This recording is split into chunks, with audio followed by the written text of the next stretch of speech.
म्हणे शंकराच्या मस्तकावरून आलो. कधीपासून पडतोय? म्हणे 1000 वर्ष झालं अजून पडतोच आहे मी.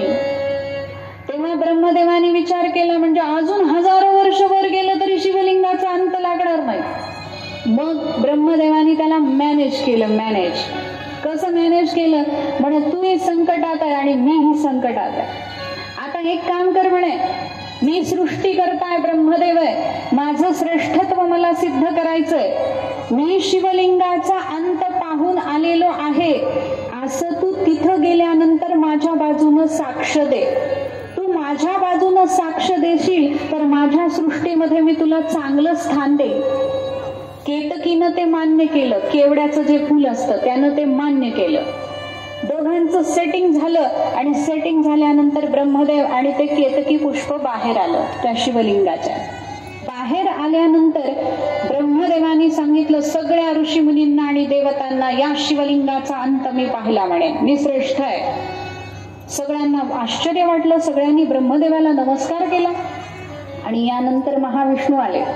महाविष्णूने मात्र मान खाली घातलेली होती. महाविष्णू सांगायला लागले सर्व देवतांना आणि सगळ्या ऋषी मुनींना, शिवलिंगाचा अंत मला काही पाहता आला नाही. मी अनेक वर्ष शोधत राहिलो पण शिवलिंगाचा अंत मी पाहू शकलो नाही.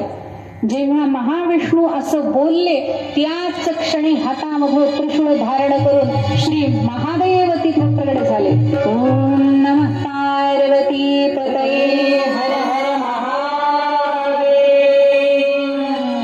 भोले बाबा प्रगट झाले आणि भोले बाबांनी पहिली गोष्ट केली ती म्हणजे महाविष्णूंना घट्ट मिठी मारली आणि हरिहराचं मिलन झालं. प्रथम मिलन झालं हरिहराचं. स्वर्गामध्ये दुंदुबी वाजायला लागल्या, दिव्य घंटानाद व्हायला लागला.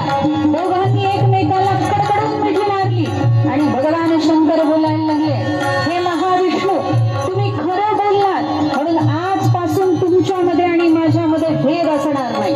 हरिहरामध्ये जो भेद पाहिल तो नरकाला जाईल असं महाविष्णूंना महादेवांनी सांगितलं. यानंतर आता तरी ब्रह्मदेवानी गप्प बसायचं. ब्रह्मदेव बोलायला लागले शंकराला, अरे नीललोहिता चंद्रशेखरा शंकरा, बरं झालं तू आलास. तू माझं बाळ आहेस, मी तुझा पिता आहे, मला नमस्कार कर, कृतार्थ हो.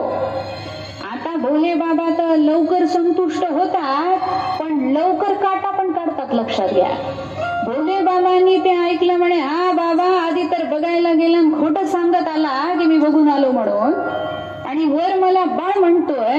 म्हणून भोले बाबांना राग आला आणि भोले बाबांनी आपल्या शरीरातून काळ भैरवाची निर्मिती केली. काळ भैरव भगवान प्रगट झाले. प्रचंड रागावलेले काळ भैरव भगवान. काळ भैरवानी विचारलं, भोले बाबा काय आज्ञा आहे? तेव्हा सांगितलं, म्हणे तुझ्या खडगानं या ब्रह्मदेवाच्या मस्तकाची पूजा करून टाक. ब्रह्मदेवाला पूर्वी 5 मस्तक होते. काळ भैरवानी खडग घेतलं आणि 5वं असत्य बोलणारं मस्तक कापून टाकलं.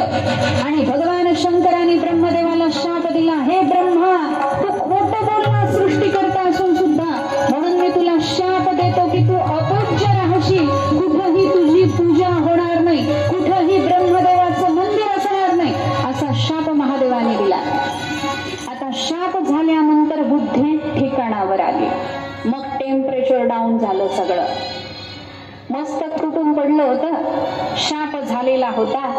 मग पाय धरले आणि सांगितलं, तेव्हा माझं तुटलेलं मस्तक अपमानास्पद वागणुकीला पात्र होऊ नये.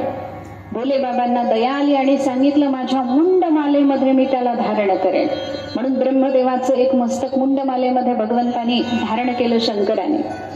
आणि त्यानंतर ब्रह्मदेव शरण आले आणि सांगितलं, सृष्टी करता असून सुद्धा माझं कुठंही मंदिर असणार नाही, माझी कुठंही पूजा होणार नाही, हा शाप तुम्ही मला दिला. माझ्या कर्माचं फल मला मिळालं पण मला काहीतरी अधिकार द्या. तेव्हा महादेवाने सांगितलं, हे ब्रह्मदेवा, जरी तुमची पूजा कुठं होणार नसेल तरी सुद्धा यज्ञ कर्मामध्ये तुमची पूजा होईल असा मी तुम्हाला मान देतो, सन्मान देतो. म्हणून ब्रह्मदेवाला तो मान दिला.